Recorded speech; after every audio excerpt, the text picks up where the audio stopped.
Seperti penerbangan, Pak.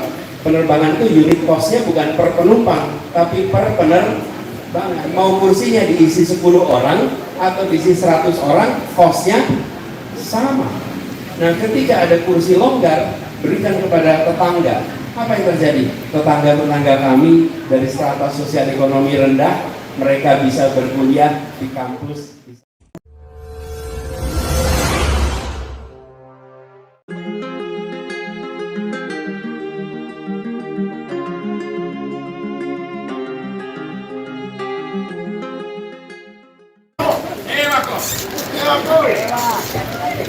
Ewako. Assalamualaikum warahmatullahi wabarakatuh.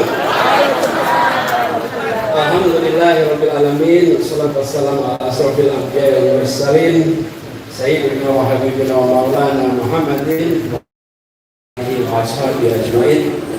Raditu billahi rabban wa bil islami dinan wa bil Muhammadin nabiyyan wa rasulan. Rabbi zidni ilman warzuqni al-fahma. Amin. Amma ba'du. Yang saya hormati, yang tadi menyampaikan sambutan atas nama Pak Rektor Profesor Sufirman Rahman, terima kasih. Seluruh jajaran keluarga besar yang saya hormati, Profesor Dr. Mansur Ramli, Ketua Pembina Yayasan Wakaf Umi, Profesor Dr. Mukhtar Nurjaya, yang saya hormati juga Profesor Dr. Sahir Malauni, para dekan, para wakil dekan, segenap pimpinan lembaga di lingkungan UMI, para dosen, para karyawan, mahasiswa, dan saya sangat hormati Bapak moderator kita, Pak Profesor Sahrudin Nawi. Terima kasih. Sungguh saya bersyukur sekali siang hari ini bisa kembali ke Makassar, tanahnya para pemberani di tempat ini. Ya, dan alhamdulillah kampusnya hadir banyak. Ya, saya ya Pak Dekan, Pak Rektor. Kami kalau datang ke banyak tempat itu banyak orang yang tidak selalu siap untuk menerima. Akhir-akhir ini banyak yang pergi keluar kota, kalau datang ke sebuah kota. Tapi di bumi ini semuanya siap kumpul di sini. Insya Allah standar, perubahan bagi ini.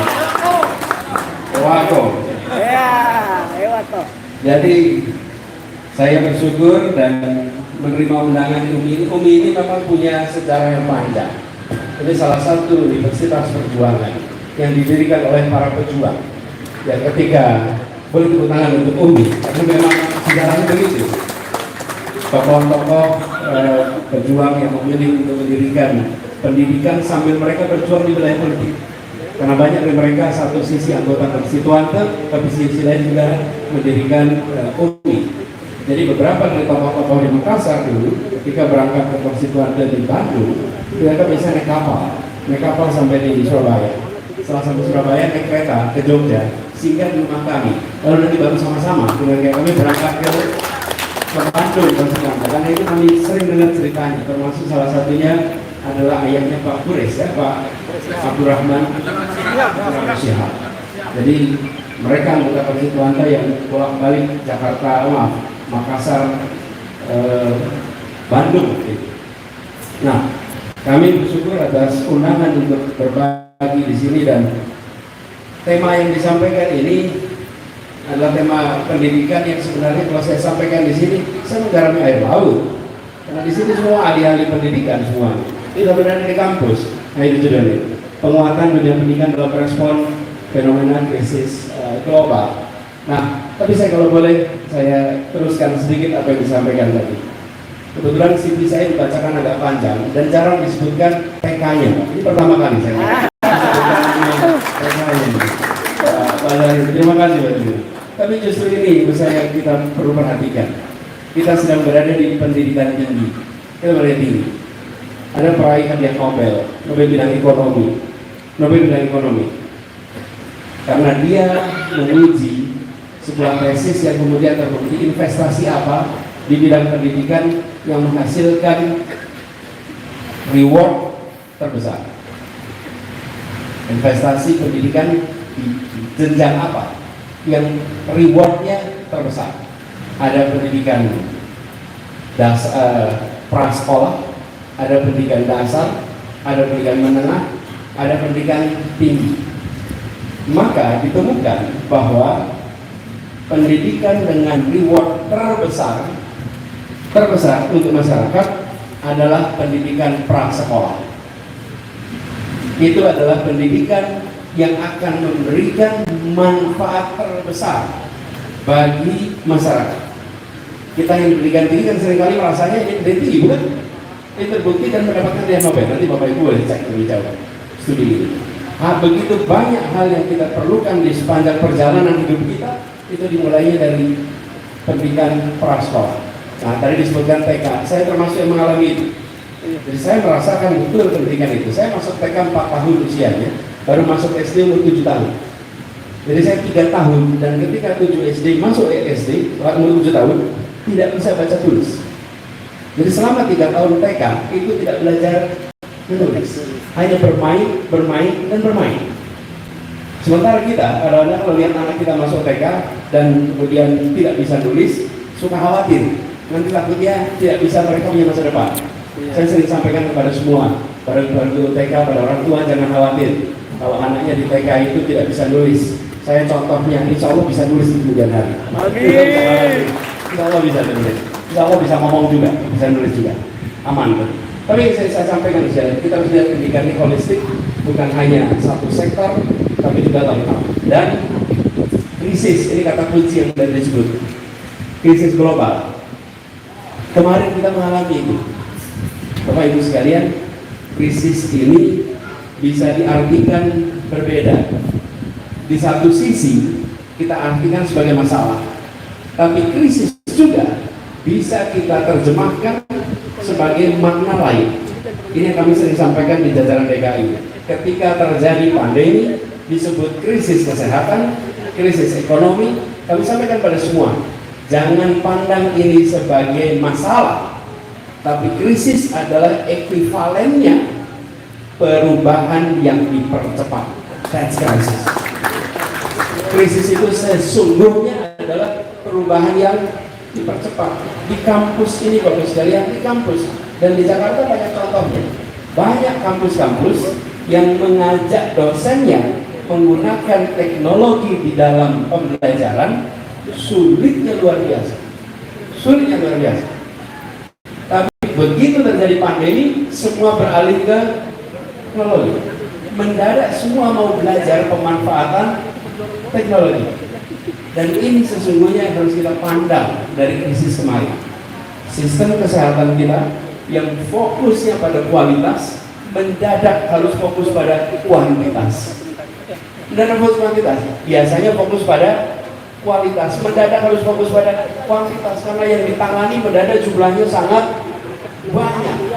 Yang biasanya masalah itu bisa kita kendalikan dengan jumlah kapasitas terpasang, mendadak kapasitas terpasang itu tak lagi sanggup untuk bisa menerimanya. Jadi Bapak sekalian yang saya hormati, ketika kita bicara tentang pendidikan, bicara dengan krisis, maka kita harus pandangnya satu holistik, yang kedua pandang ini sebagai kesempatan untuk perubahan. Nah, dalam konteks ini, ketika kita bicara pendidikan, kebetulan kami barusan kembali dari Papua. Dan saya rasa teman-teman di sini, Bapak Ibu sekalian, dekat dengan persoalan distribusi fasilitas pendidikan. Betul, Bapak Ibu. Padahal kita tahu pendidikan ini adalah eskalator sosial ekonomi. Siapa dididik apa akan menentukan duduk di mana. Bahkan kalau Bapak Ibu naik mobil aja, naik mobil nih, yang satu duduknya di belakang, yang satu duduk depan pegang setir. Okay. Yang satu tugasnya mengemudi, yang satu tugasnya dikemudikan. Okay. Apa bedanya? Suku bahasa sama, makanan sama, asal latar belakang sama. Bedanya jenjang pendidikan. Yang satu duduknya di kursi depan, yang satu duduknya di kursi belakang. Tidak ada beda lain kecuali jenjang pendidikan. Pendidikan formal, apalagi di Indonesia hari ini, adalah eskalator sosial ekonomi. Karena itu eskalator itu harus bisa dipakai oleh semua. Dan pengalaman dari kemarin, ketika kita menyaksikan bisa menjangkau dengan menggunakan teknologi, kita harus bayangkan ke depan bagaimana kesempatan untuk belajar bisa lebih banyak lagi anak-anak Indonesia. Karena kalau kesempatan itu tidak dibuka, Bapak Ibu sekalian, ketimpangan yang kita saksikan hari ini akan membesar. Apa ketimpangannya? Yang makro dulu, ketimpangan antara kota desa. Yang kedua, ketimpangan antara Jakarta sekitarnya dengan luar Jakarta dan sekitarnya. Ketimpangan antara Jawa dan luar Jawa. Ketimpangan antara yang terdidik dan tidak terdidik. Ketimpangan antara yang berpunya dan tidak berpunya. Ketimpangan ini semua, terus kalian kalau boleh ditarik akarnya, salah satunya adalah dari ketimpangan dalam akses pendidikan. Pendidikan berkualitas, kalau kita lihat di Indonesia ada sebarannya. Jakarta dan sekitarnya, Jakarta, Jawa Barat itu lebih dari 800 universitas di sini. Kemudian Bandung sekitarnya, Surabaya, Malang sekitarnya, Makassar dan sekitarnya, Medan dan sekitarnya, itulah sentra-sentra. Tapi di luar itu minim sekali. Karena itu ke depan yang kita butuhkan keseriusan mengenai akses pada pendidikan berkualitas. Kalau kita ketinggalan itu sulit. Kami coba kemarin lakukan di Jakarta, kalau bicara akses pendidikan berkualitas dianggapnya sudah selesai belum, Pak? Di Jakarta ini sekolah-sekolah yang dibilang favorit itu diisinya oleh anak-anak dari keluarga yang berpendidikan tinggi. 90% lebih dari orang tua SMA favorit di Jakarta adalah anak-anak dari orang tua pendidikannya S1, S2, S3. SMP juga sama. Ini kalau didiamkan, kami rasakan di Jakarta, diamkan, apa yang terjadi? Yang di bawah strata sosial ekonomi masuk SMP yang kurang berkualitas atau tak berkualitas, masuk SMA yang kurang tak berkualitas, mereka akan terus berada di bawah di dalam strata sosial ekonomi. Dan mereka yang sudah di atas akan terus berada di atas. Padahal yang sekarang di atas dulunya dari bawah. Jika kita cek di sini, Bapak sekalian, 40 tahun yang lalu kita di mana? 40 tahun yang lalu, oh kita bukan siapa-siapa. Bukan siapa-siapa. Dikirim sekolah oleh orang tua kita. Banyak dari kita yang kalau ditanya apakah kakek neneknya buta huruf Latin, hampir pasti kita akan bilang iya. Kakek nenek kita buta huruf Latin. Bisa baca Quran, tapi huruf Latin buta huruf. 95% penduduk bangsa ini adalah buta huruf Latin. 90% ketika kita merdeka. Kami satu-satu nih naik kelas. Nah, yang sudah naik kelas mampu mengirimkan anaknya ke sekolah berkualitas. Yang belum naik kelas kalah kompetisi di sekolah berkualitas. Kami coba ubah kemarin di Jakarta. Tahun 2019 kita buat sistem berubah di mana kesetaraan kesempatan itu hadir.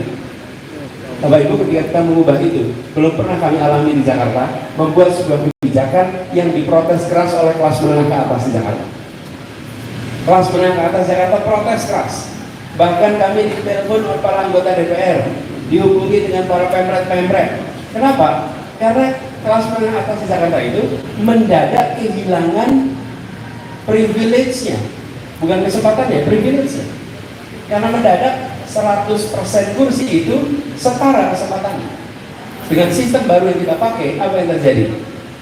Semula satu angkatan 90% lebih S1, S2, S3 orang tuanya. Setelah kita rekrutmen dengan sistem yang kesetaraan menggunakan prinsip keadilan, maka 30% orang tuanya berpendidikan SD, 30-an% berpendidikan SMP, SMA, dan 30-an% berpendidikan tinggi. Semua punya kesempatan yang sama. Ini Bapak sekalian, intervensi seperti ini biasanya di politik nggak boleh dikerjakan. Kenapa? Karena tepuk tangannya itu tidak sekarang, Bapak Ibu. Tepuk tangan ada manfaatnya. Dilakukan hari ini dimarahin semua orang, ya. Manfaatnya baru 20 tahun lagi. Ketika anak-anak dari pedagang kaki lima yang cuma pendidikan SD bisa masuk SMA berkualitas. Nanti dia baru lulus 6 tahun kemudian, baru mulai bekerja 5 nanti, baru kelihatan naik kelas. Tapi rekayasa lewat instrumen pendidikan untuk pemerataan kesejahteraan masa depan harus dimulai oleh sistem politik yang ada sekarang. Harus dikerjakan. Dan pendidikan itulah kuncinya. Saya katakan tadi, siapa duduk di mana ditentukan siapa dididik apa. Dan bila itu tidak dilakukan, maka pendidikan sebagai eskalator sosial ekonomi hanya menaikkan sebagian. Yang sudah naik di atas dapat pendidikan baik terus, mereka yang di bawah selalu tertinggal terus. Sudah gitu tertinggal juga secara jarak. Kemarin kami hanya bisa lakukan di Jakarta, karena wilayahnya gubernur cuma di Jakarta. Tidak bisa mengerjakan di luar itu. Tapi ini mahal sekalian. Tapi ini kesempatan. Ya. Karena itu pesannya apa? Keadilan sosial. Keadilan sosial. Wih, tapi dimarahin saya. Bapak Ibu, teman-teman yang datang ke saya ini pendukung sendiri. Kumpul di ruangan saya. Bapak, Pak Anies, kami mati-matian dukung Bapak. Kami mati-matian kemarin membela Pak Anies untuk pilkada. Sekarang Pak Anies bikin aturan yang anak saya tidak bisa masuk ke sekolah ini. Terus saya bilang, bukan tidak bisa masuk. Bukankah Bapak Ibu menugaskan saya untuk menghadirkan keadilan? Ya. Yang saya kerjakan adalah membuat kesetaraan kesempatan. Mendadak sekarang peluang anak Bapak dengan peluang anak yang dari keluarga sederhana mendadak setara. Dulunya tidak setara. Alhamdulillah itu keras di tahun 2019, 2020 udah mulai sok, 21 tenang, 22 aman. Sudah tidak ada lagi yang protes. Sekarang ini udah jalan benar. Tapi apa pesannya Ibu sekalian? Kesetaraan ini penting. Karena itu di kampus sudah mulai harus dipikirkan secara serius, Pak. Bagaimana kampus bisa memberikan kesetaraan kesempatan? Kalau saya boleh cerita sedikit pengalaman kami ketika di Paramadina, Pak. Paramadina itu sebagai sebuah kampus harganya relatif agak mahal kalau di Jakarta, SPP. Apa yang kita kerjakan kemudian? Kami siapkan slot kursi antara 10, 15 sampai 20% itu dipakai untuk anak-anak di program beasiswa. Dicarikan program beasiswanya untuk pembiayaan. Satu itu. Yang kedua, bagi tetangga kampus kami ini, kemudian kampusnya lokasinya di Mampang, Jakarta Selatan. Itu belakang kampus itu perkampungan padat. Saya membayangkan anak-anak itu pada turun bis di depan kampus, jalan sambil lihat kampus, dan membayangkan saya tidak pernah bisa masuk kampus ini. Karena jelas mereka tidak bisa masuk di sini. Lalu kami buat studi, berapa sih sesungguhnya kursi kosong tiap prodi, Pak, per angkatan. Misalnya satu prodi itu 100 orang, satu angkatan. Lalu kapasitasnya ada kursi kosong 10, misalnya 5 atau 10, maka 5-10 itu kita undang anak-anak tetangga masuk tanpa biaya. Karena unit cost-nya, universitas itu unit cost-nya bukan per siswa, bukan per mahasiswa, tapi per kelas. Semua yang kelola universitas pasti tahu. Seperti penerbangan, Pak. Penerbangan itu unit cost-nya bukan per penumpang, tapi per penerbangan. Mau kursinya diisi 10 orang atau diisi 100 orang, cost-nya sama. Nah, ketika ada kursi longgar, berikan kepada tetangga. Apa yang terjadi? Tetangga-tetangga kami dari strata sosial ekonomi rendah, mereka bisa berkuliah di kampus di sebelah rumah mereka. Itu dikerjakan sistemik. Begitu dikerjakan sistemik, maka yang terjadi harapan. Karena kita menyaksikan yang disebut sebagai pendidikan tinggi adalah eskalator yang luar biasa powerful. Saya istilahkan eskalator karena begini, Pak. Kalau naik ke sana dia terbawa ke atas. Kalau sambil melangkah dia menaik lebih tinggi lagi. Tapi kalaupun tidak melangkah dia sudah menaik ke atas yang naik kelas. Nah, eskalator ini yang tidak boleh dikuasai sebagian orang. Eskalator ini harus diberikan kesempatan kepada semuanya. Disitulah rekayasa itu dilakukan. Nah, kami berharap sekali skala pengembangan pendekatan-pendekatan ini dilakukan di banyak tempat. Nah, kebetulan tema inilah yang kami bawa, Pak. Bagaimana keadilan sosial itu bisa mewarnai setiap kebijakan yang kita buat, termasuk di bidang pendidikan. saya membayangkan juga kita semua di sini, saya rasa produk dari situ. Kalau kita lihat, kita semua tanpa adanya pendidikan tinggi, kita tidak duduk di tempat ini, Pak. Tanpa pendidikan tinggi, kita berada di tempat lain. Nah, inilah yang harus kita dorong sama-sama. Apalagi kalau kita lihat kondisi sebaran. Kemarin kami ke Papua, Bapak Ibu juga berapa jam dari Makassar akan menemukan ketimpangan kualitas, ketimpangan kuantitas. Ini yang harus segera kita bereskan, dan pemanfaatan teknologi ini menjadi amat penting sekali. Benar-benar amat penting. Karena begini, Bos sekalian, teknologi ini bisa menjangkau semua. Mungkin ada pertanyaan sederhana, bisakah dosen digantikan teknologi? Bisa nggak dosen diganti teknologi, Pak? Ini biasanya kalau dosen bilang, tentu tidak bisa, Pak. Bagaimana mungkin saya digantikan teknologi? Mungkin pertanyaannya diubah. Dosen macam apa yang bisa digantikan teknologi? Dosen macam apa yang tidak bisa digantikan teknologi? Kalau dosen yang selalu mengandalkan PowerPoint yang sama tiap semester, dia bisa digantikan dengan teknologi. Bisa. Digantikan dengan rekaman bisa. Dosen yang recycling terus materinya, mengajarnya mekanistik, repetitif, maka teknologi bisa menggantikan. Tapi dosen yang mengajar dengan inspirasi, yang selalu membawa kebaruan, yang selalu berdialog dengan mahasiswa, teknologi apapun tidak akan pernah bisa menggantikan. Nah, tinggal pilihan kita masuk kategori dosen yang mana nih? Ya. Di UMI yang mana nih? Insya Allah UMI yang kedua. Dan tidak bisa digantikan. Tidak bisa digantikan. Yang dialogis, yang inspiratif tidak bisa digantikan. Tapi kalau hanya recycling, teknologi bisa menggantikan dosen itu dengan alat perekam. Nah, kita berada di sebuah abad yang agak unik, Bapak Ibu. Kenapa abad agak unik? Karena begini.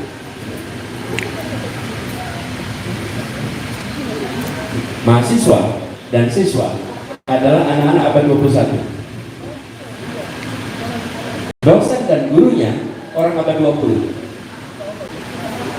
Ruang kelasnya abad 19. Ibu lihat bagaimana setting ruang kelas kita, lalu cari foto ruang kelas tahun 1800. Sama. Ruang kelas kita masih banyak yang tidak berubah. Karena itulah sekarang kejadian kemarin adanya pandemi mendadak kita harus melakukan penyesuaian. Mendadak ruang kelas itu hilang menjadi virtual. Tidak selamanya bisa digantikan virtual, ya. Ini catatan juga. Tidak selamanya bisa digantikan virtual. Tapi begitu banyak hal itu bisa dikerjakan secara virtual, dan ini akan mampu untuk memangkas ketimpangan yang kemarin terjadi atau yang selama ini terjadi. Kita pendekkan ini. Gurunya, dosennya jadi abad 21 dengan kejadian kemarin. Ruang kelasnya, nah ini ada transformasi nih. Ruang kelasnya menjadi ruang kelas abad 21. Karena kalau tidak, Bapak Ibu, ruang kelas kita ini klasik semua. Klasik semua. Bahkan ruang diskusi itu minim.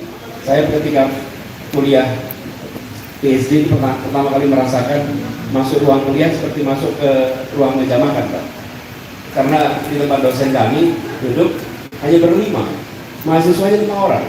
Mahasiswanya 5 orang dengan satu dosen. Seperti meja begini, Pak, meja begitu. Dan kita berdiskusi seperti berdiskusi meja makan. Lalu bacaannya satu minggu itu 1.300 sampai 1.600 halaman per minggu. Dan kalau kita tidak baca, malu di meja itu. Karena ketika berada di situ, orang akan diajak diskusi, diajak bicara. Settingnya itu sudah kejadian lama, 20 tahun lebih yang lalu. Itu adalah satu contoh bagaimana setting interaksi yang disebut ruang kelas itu kita ubah. Baik sekalian, jadilah pendorong perubahan kebiasaan. Kebiasaan diubah, kebiasaan didorong. Jangan jadi sekedar mengikuti kebiasaan. Kebiasaan ini harus kita lakukan. Bapak ini ada yang pakai batik. Bapak pakai batik biru. Ini Pak Muhammad juga pakai batik. Pak Muhammad berdiri sebentar boleh, Pak? Berdua nih pakai batik. Boleh. Ini baju tradisional kan? Iya, ini baju Indonesia. Indonesia. Bapak Ibu silakan duduk, Pak. Bapak Ibu, saya ingin ajak ingat-ingat sebentar, sekalian. Baju laki-laki tradisional itu semua polos Bapak Ibu. Coba lihat. Ada nggak baju laki-laki bergambar Bapak Ibu? Di masa lalu, baju laki-laki itu polos. Kalaupun bergambar di Jawa ada yang pakai lurik. Kalau nggak polos putih, polos hitam, polos merah, benar tidak? Polos. Dan yang namanya batik itu dipakainya kain Bapak Ibu. Batik itu dipakainya untuk sarung. Tidak baik, tidak ada orang pakai batik buat baju Bapak Ibu. Coba ingat-ingat, nggak ada. Batik itu dipakainya untuk kain, lalu atasnya kebaya. Kemudian terjadilah pelanggaran atas pakem itu. Kain itu yang dipakainya di bawah dipakai untuk baju. Dan ketika pertama kali digunakan, orang menengok ini nggak sopan, ini pelanggaran, nggak ngerti pakem. Diikuti banyak orang. Sekarang menjadi baju batik identitas Indonesia. Pelanggaran itu sekarang menjadi kebiasaan baru. Bapak Ibu, di bidang pendidikan mulailah pelanggaran baru itu. Mulailah pelanggaran baru itu. Tapi kalau kita terkunci dengan pakem dan tanda kutip, maka tidak muncul kebaruan. Dan universitas swasta punya ruang terobosan lebih banyak daripada yang lain. Iya, ruangnya itu lebih besar untuk melakukan inovasi-inovasi, sehingga muncul terobosan-terobosan di dalam interaksi, di dalam proses pembelajaran. Jadi menghadapi ke depan, sekali saya hormati, kalau kita belajar dari yang kita alami kemarin, pada ujungnya anak-anak kita kuliah bukan semata-mata untuk belajar ilmunya, saya rasa kita semua sama, tapi belajar untuk bisa menjadi pembelajar, belajar untuk bisa menjadi learner. Karena kapasitas untuk bisa belajar itulah yang dibutuhkan. Dan menjadikan pembelajar itu artinya dosennya pembelajar, kampusnya pembelajar, suasananya pembelajar. Kedepan kita akan mengalami perubahan yang begitu cepat. Bila kita tidak memiliki kapasitas untuk jadi pembelajar, maka kita akan ketinggalan. Dan alumni kita akan ketinggalan. Saya rasa di sini yang menjadi kunci ke depan. Jadi satu sisi buka kesempatan untuk pemerataan, di sisi lain tumbuhkan pembelajaran. Nah, pembelajaran inilah yang seringkali menjadi masalah. Karena di kampus sering ada strata, di universitas sering ada strata. Bangun kesetaraan, bangun suasana pembelajaran, dan itu nantinya menjadi bagi kita semua bekal yang terpenting ke depan. Kami semua yang saya hormati, itu barangkali beberapa hal yang bisa saya sampaikan dalam kesempatan ini. Saya ingin sampaikan terima kasih, dan terima kasih juga kesempatan untuk saya dapatkan songkok kobone. Mudah-mudahan cocok dipakai. Terima kasih. Saya merasa bersyukur, dan insya Allah UMI makin maju, makin berkembang. Dan tadi disebutkan dari 120.000 alumninya, insya Allah menggerakkan bukan saja bidang urusan ekonomi, tapi menggerakkan perubahan dan transformasi di masyarakat. Insya Allah. Terima kasih, kurang lebih mohon maaf. Assalamualaikum warahmatullahi wabarakatuh.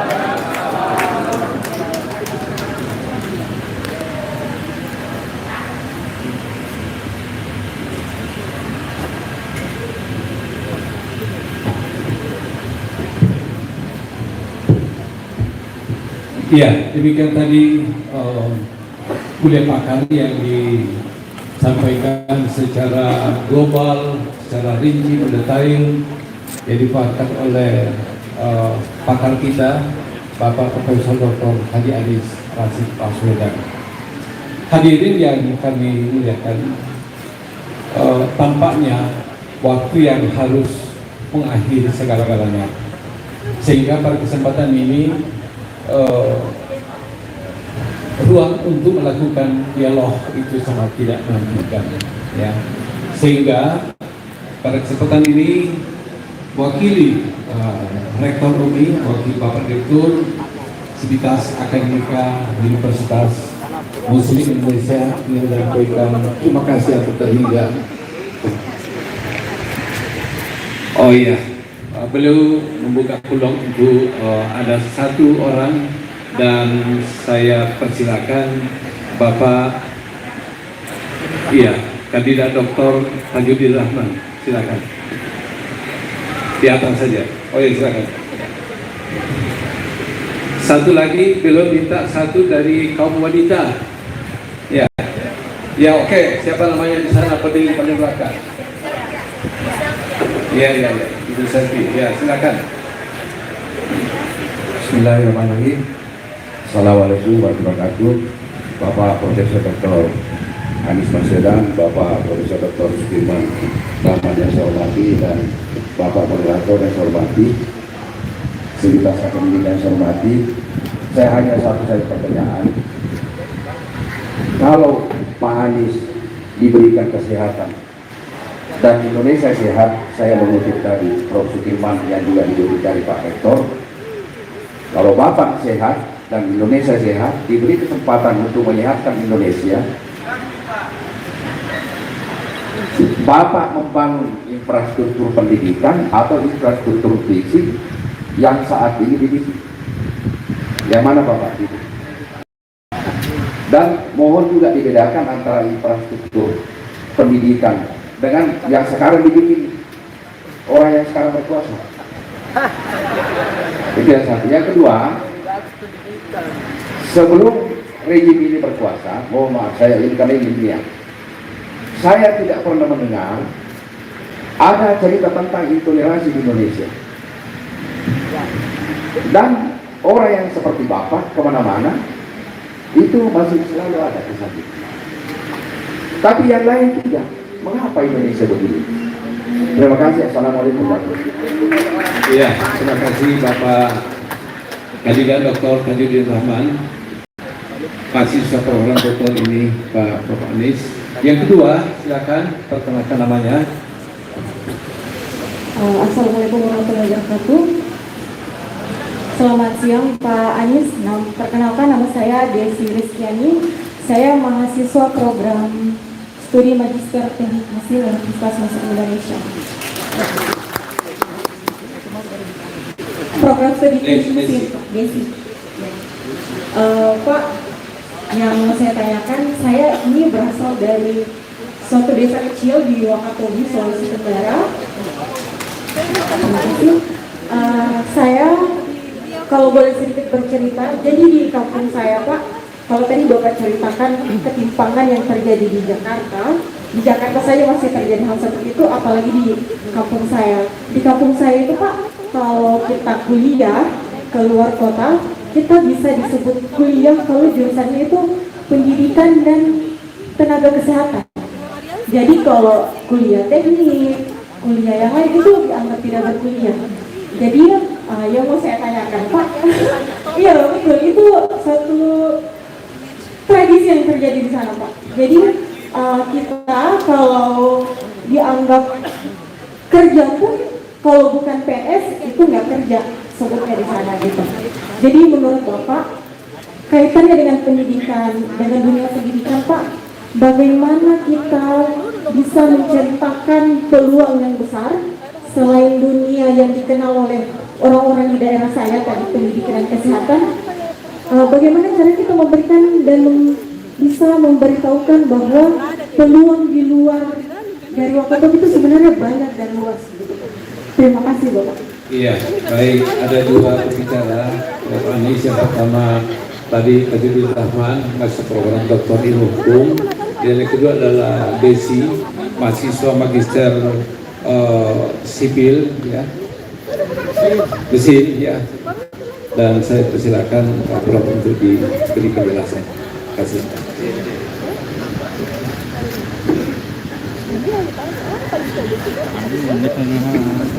Saya jawab yang kedua dulu ya, Bu Desi. Jadi di kampung sana disebut pendidikan kalau bidangnya kesehatan dan pendidikan, disebut sekolah. Saya jadi ingat teman kuliah saya dulu Pak. Teman kuliah saya itu dari kaki gunung di Jawa Tengah. Satu ketika saya ke rumahnya, ngomong rumahnya itu ujungnya kendaraan umum, itu baru bisa naik pakai angkutan bak terbuka yang hadanya ke atas cuma sehari sekali. Bawa saya, jadi kami naik angkutan terbuka sampai ke atas sampai ke tempat dia. Nah, waktu sampai ke sana orang-orang tanya begini, Mas Anies mondok di Gajah Mada juga? Dia bilang mondok di Gajah Mada. Saya bilang iya saja. Rupanya orang sekampungnya taunya dia berangkat ke pondok pesantren Gajah Mada. Karena di sana itu yang disebut kuliah itu kalau berangkat ke pondok pesantren itu sekolah. Kalau ke universitas ada yang tahu sih universitas apa. Dia namanya pondok pesantren. Dan dia lakukan udah lebih baik dia katakan pondok pesantren Gajah Mada daripada menjelaskan rumit-rumit. Lakukan itu aja. Jadi saya dengar ini mirip. Tapi begini, kalau saya boleh usul, lakukan yang pernah dikerjakan oleh begitu banyak orang termasuk di Makassar, namanya kelas inspirasi. Okay?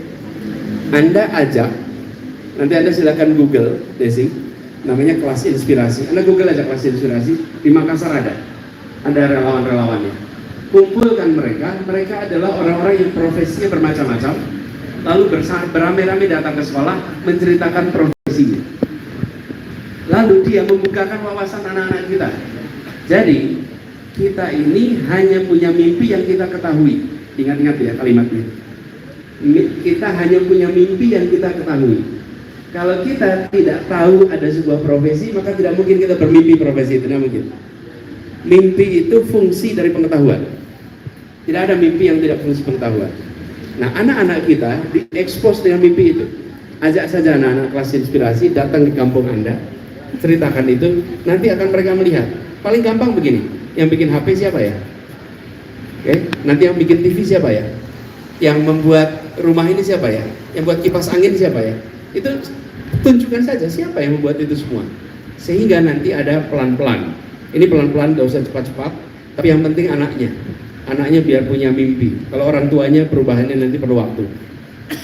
Pak Tajudin, terima kasih Pak Tajudin. Pertanyaannya, infrastruktur ini, Bapak Ibu, tidak bisa hanya sebagian. Ketika kita berbicara tentang infrastruktur, itu harus merata, sesuai dengan kebutuhan. Dan membangun itu bukan dengan selera pemimpin, membangun itu dengan kebutuhan senyatanya di masyarakat. Itu pendekatan. Dan kami mencoba, Pak, saya beri contoh tadi pendidikan.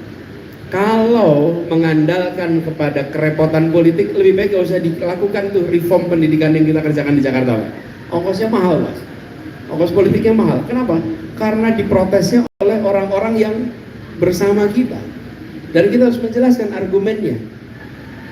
Ketika orang tua dari mereka itu tidak bisa anaknya masuk sekolah yang diharapkan, itu dalam itu, Pak.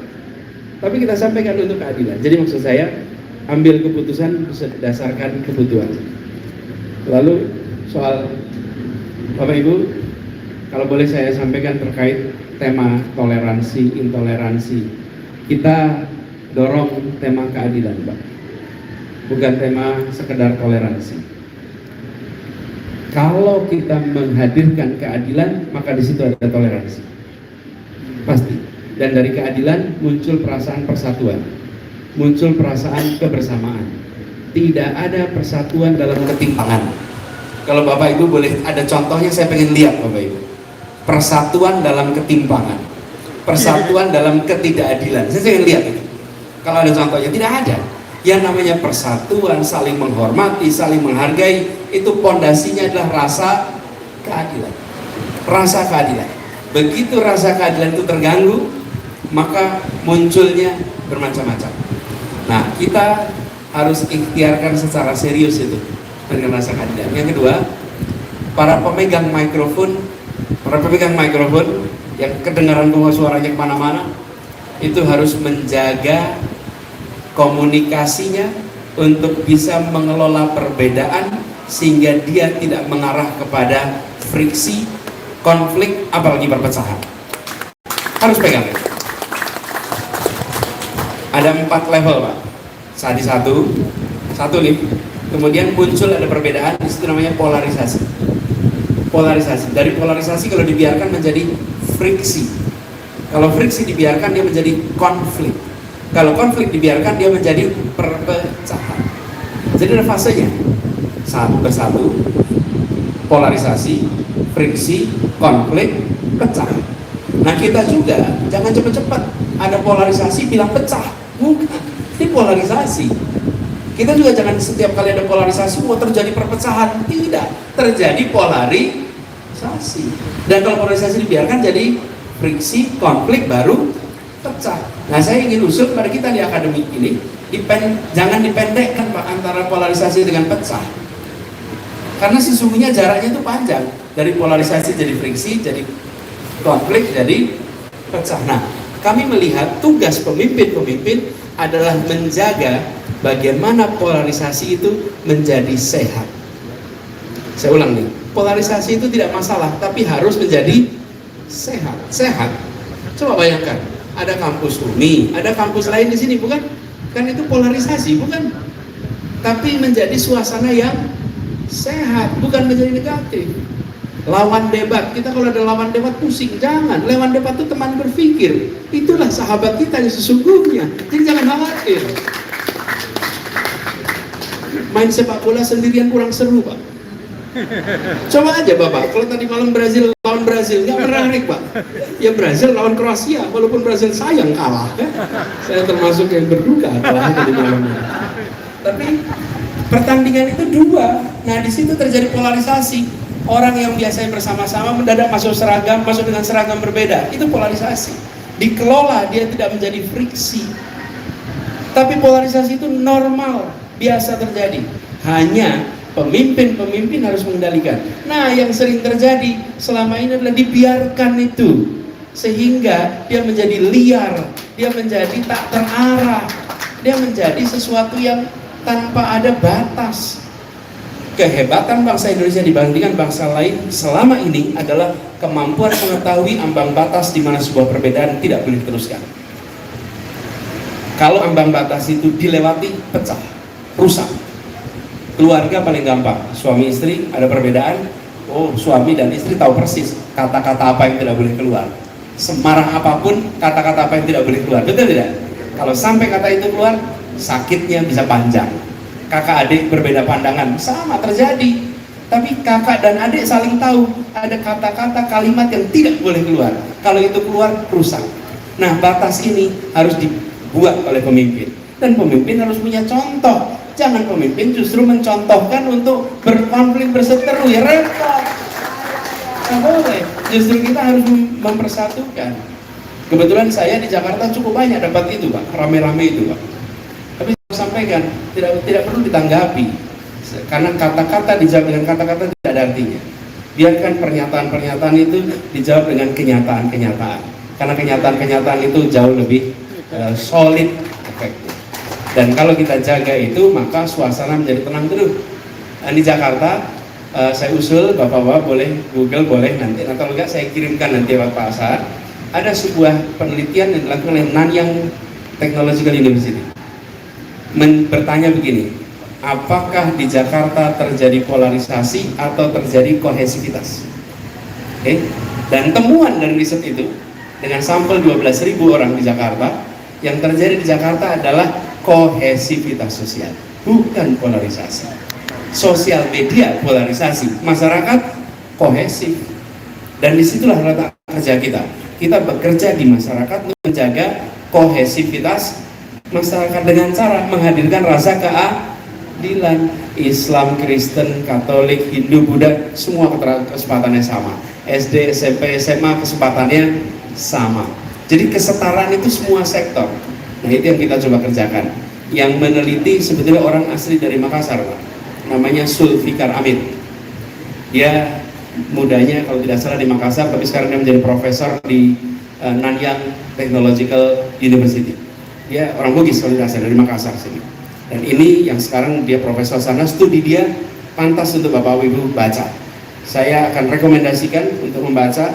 Kenapa? Karena bukan saja soal kesimpulannya, tapi metode dia melakukan penelitian itu bisa direplikasi di berbagai tempat untuk mengcounter kesan seakan-akan ada polarisasi. Polarisasi itu ada di sosial media, tapi tidak ada di dalam dunia nyata. Di dunia nyata adanya kohesivitas.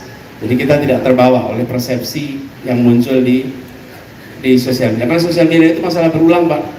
Ini kalau air satu gelas botol air ini Pak, ada 1.000 orang bikin trending topik namanya air keras, jadilah dia air keras Pak. Di trending topik kan air keras. Nah, kita tidak usah jawab itu air minum. Cukup buka botolnya, tuangkan airnya, tidak ada yang sobek, berarti itu adalah air minum. Tunjukkan pakai kenyataan, gitu kira-kira. Terima kasih.